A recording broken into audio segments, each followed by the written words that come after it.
Hello বন্ধুরা, আজকে কিন্তু আমরা সবাই ফ্রি ছিলাম আর সবাই মিলে প্ল্যান করে কিন্তু ঘুরতে বেরিয়ে পড়ে। এখান থেকে কিন্তু কয়েকটা অটো করে নিই, তারপর কিন্তু দেখতে দেখতে আমরা পৌঁছেও যাই। তারপর কিন্তু আমি এখানে একটু মজা নিচ্ছিলাম, কারণ ঠান্ডা হাওয়াটা অনেকটাই ভালো লাগতেছিল। তারপর কিন্তু দেখতে পারলাম এদিকে অনেক বড় বড় বোটগুলো উপরে উঠে রেখেছে, জানি না কেন রেখেছে এগুলো উপরে উঠিয়ে। আর সমুদ্র পাড়ের সবচেয়ে ফেমাস হলো কিন্তু এটা সব জায়গায় থাকবে। আর এটা ছিল একটা রাইড, মানে তোমাকে সমুদ্রের পুরা ভিউটা দেখাবে, তোমাকে উপর দিয়ে ঘোরাবেও। আর এদিকে ওদিকে কিন্তু অনেক কিছু রাখা আছে দেখার মতো।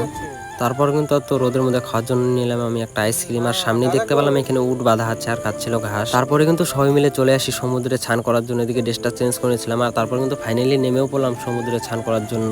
আর আমার কিন্তু খুব মজা লাগতেছিল, কারণ অনেকদিন পর আমি খোলামেলা জায়গায় স্নান করতেছি। আর আমার চোখগুলো কিন্তু প্রচণ্ড জ্বলতেছিল, মানে লবণ জল খালি, চোখ তো জ্বলবেই।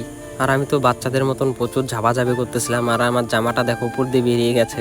আর এদিকে দেখো সবাই কত মজা করতেছে, মানে এরকম মজা টাকা দিয়ে কিনতেও পাওয়া যাবে না, এরকম মজা করতেছে সবাই মিলে। আর যত সময় হচ্ছিল আর কিন্তু বড় বড় ঢেউ আসতেছিল, আর ঢেউর মধ্যে কিন্তু আমার ফোনটা দুবার করে পড়ে গিয়েছিল। আর পড়ার সাথে সাথেই কিন্তু আমার ফোনটা আমি ধরে নিই। আর একটা কথা, আমার গেঞ্জিটা খুলে যে ডাঙায় রেখেছিলাম, আর ঢেউ এসে যে কোথায় নিয়ে গেছে আমার গেঞ্জিটা আমি নিজেও কিন্তু জানি না।